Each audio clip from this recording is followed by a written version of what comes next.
I faked my pregnancy to expose my husband's true colors, then reveled the truth in front of his family. It all started with a text message, a simple, innocent notification that popped up on my husband's phone while he was in the shower. I wasn't the type to snoop freely. I wasn't, but something about the way his phone buzzed incessantly that morning made my stomach churn. I picked it up, my fingers trembling slightly as I swiped to unlock it. He hadn't changed his password in years. Idiot. The message was from someone named Jess. Asterisk, hey babe, last night was amazing. Can't wait to see you again. Asterisk, my heart dropped into my stomach. I felt like I'd been punched in the gut. Last night he had told me he was working late. He'd come home smelling like cheap perfume and had brushed it off as office air freshener. I'd believed him. Stupid. I scrolled through their messages, my hands shaking so badly I almost dropped the phone. It was all their dates, times, hotel names. They'd been seeing each other for months, and I'd had no idea. I felt like a fool. A blind, trusting fool. I heard the shower turn off, and I quickly put the phone back on the counter, my mind racing. What was I supposed to do? Confront him? Scream? Cry? I felt like doing all three, but instead I just stood there, frozen as he walked into the room. Towel slung low around his waist. Morning, babe, he said, smiling that same charming smile that had made me fall for him in the first place. God, I hated that smile now. Morning, I managed to choke out, forcing a smile of my own. I couldn't let him know I knew. Not yet. I needed a plan. I needed to make him pay. I spent the next few days in a fog, going through the motions of my daily life, while my mind raced with possibilities. I couldn't just leave him. That was too easy. He needed to feel the same pain I was feeling. He needed to be exposed for the lying, cheating he was. And then it hit me. A pregnancy. A fake pregnancy. It was risky, and maybe a little crazy, but it was perfect. If I could convince him I was pregnant, I could see how he'd react. Would he step up and be the father he'd always claimed he wanted to be? Or would he run for the hills, revealing his true colors to everyone we knew? I knew it was a gamble, but I was willing to take it. I needed to know the truth, and I needed everyone else to know it too. I waited until we were having dinner with his parents to drop the bomb. We were sitting around the table making small talk when I casually mentioned that I hadn't been feeling well lately. Oh no, what's wrong? His mom asked, her face filled with concern. Well, I hesitated, glancing at my husband Rona. I think I might be pregnant. The room went silent. His parents stared at me, their mouths hanging open. Rowan looked like he'd just been slapped. Pregnant, he repeated, his voice barely above a whisper. I nodded, forcing a smile. I took a test this morning. It was positive. His parents erupted into cheers, hugging me and clapping Rowan on the back. But Rowan looked like he'd seen a ghost. His face was pale, his hands trembling as he reached for his glass of water. That's great, he stammered, forcing a smile that didn't reach his eyes. I could see the panic in his expression, and it made my stomach twist with a mix of anger and satisfaction. He was scared. Good. Over the next few weeks, I watched Rowan closely, waiting for him to slip up. He was acting strange, distant, distracted, like his mind was somewhere else. He started coming home late again, claiming he was working overtime, but I knew better. I could smell the perfume on him when he walked through the door. I decided to push him a little further.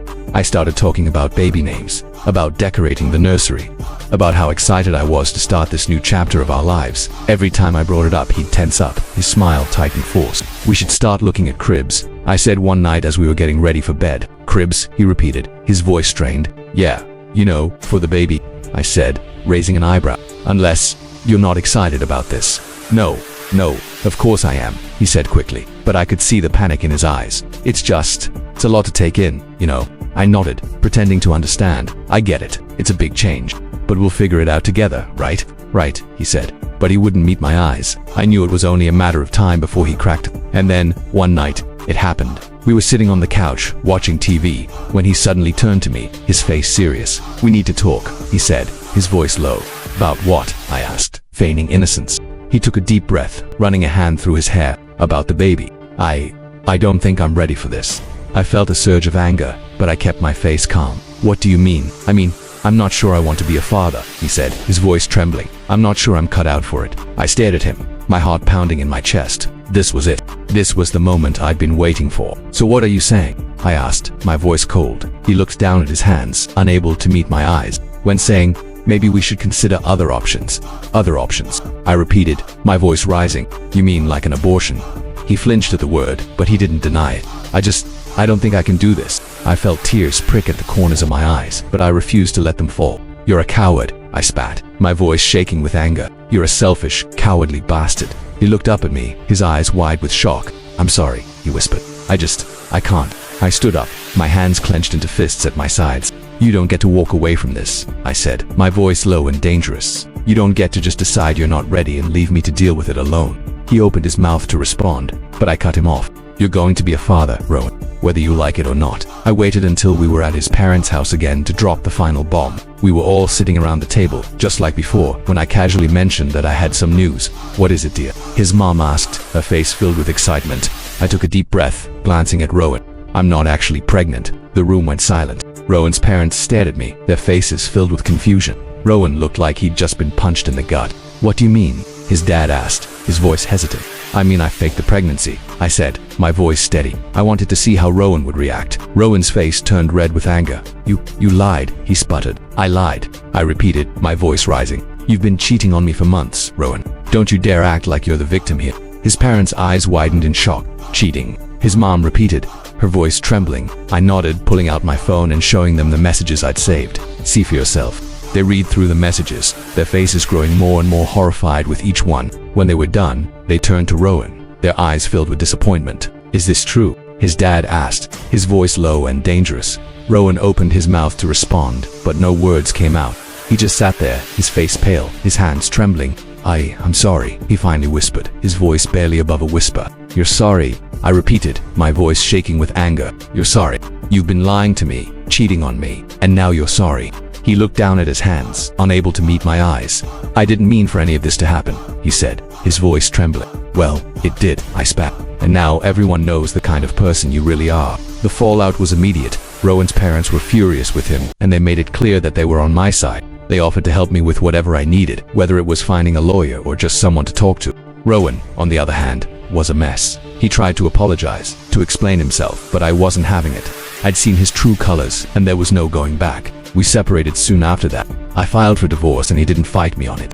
He knew he'd lost everything, his marriage, his family, his reputation, and it was all his own fault. As for me, I moved on. It wasn't easy, but I knew I'd made the right decision. I'd exposed to the truth, and I'd come out stronger on the other side. And as I sat there staring at the divorce papers, I felt a sense of peace. I'd gotten my revenge, and I was ready to start a new chapter in my life. Months later, I sat in a small cafe, sipping a cup of coffee and watching the world go by.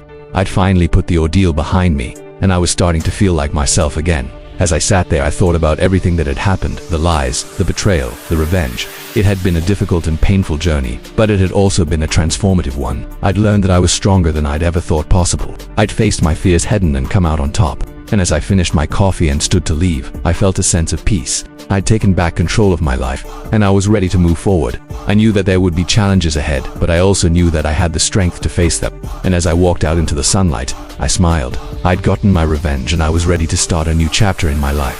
Thank you for watching. If you haven't subscribed, please do so and hit the notification bell to stay updated with more interesting stories happening around you.